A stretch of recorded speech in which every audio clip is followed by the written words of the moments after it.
میرے آقا صلی اللہ علیہ وسلم نے فرمایا کوئی مسجد کے لیے زمین خرید کے دے. حضرت ابوبکر صدیق دوڑے ان یتیم بچوں کے پاس گئے جہاں مسجد نبوی موجود ہے. اب دو طریقے ہوتے ہیں، ایک ہوتا ہے خریدنا، ایک ہوتا ہے سودا کرنا. کیا کرنا؟ سودا کرنے میں بحث کی جاتی ہے. اسلام کی اجازت ہے کہ تم جھگڑو، بحث کرو، بحث کر کے خریدو تاکہ جو تم چھڑوا سکو وہ چھڑوا لو، اچھا سودا کرو. لیکن سیدنا صدیق اکبر نے مسجد کی جگہ خریدنے میں جھگڑا نہیں کیا. آپ نے جھگڑا نہیں کیا. انہوں نے کہا اتنے کا ہے، آپ نے نکال کے دے دیے. کسی نے کہا ابوبکر تو بہت بڑا تاجر ہے، ایویں ہی خرید لیا.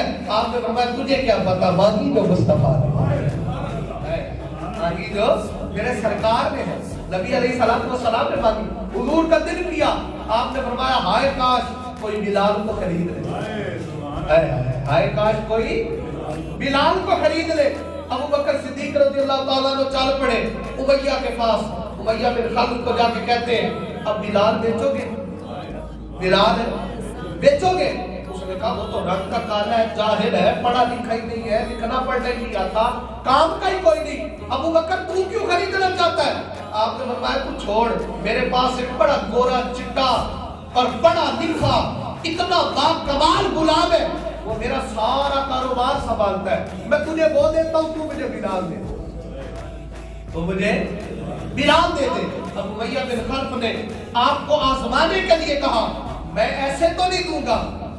میں آپ نے فرمایا تو کیا کرو گے؟ اس نے کہا مجھے 2000 دینار بھی ساتھ دو. 2000 ہے.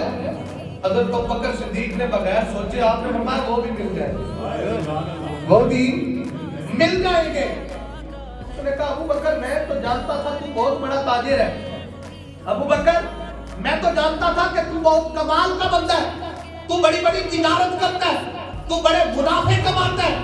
یہ کیا کیا؟ ایک بڑا لکھا اور کام کا غلام بھی دے دیا، 2000 دینار بھی دے دیے، اور لے کے کیا جا رہا ہے؟ لے کے کیا جا رہا ہے؟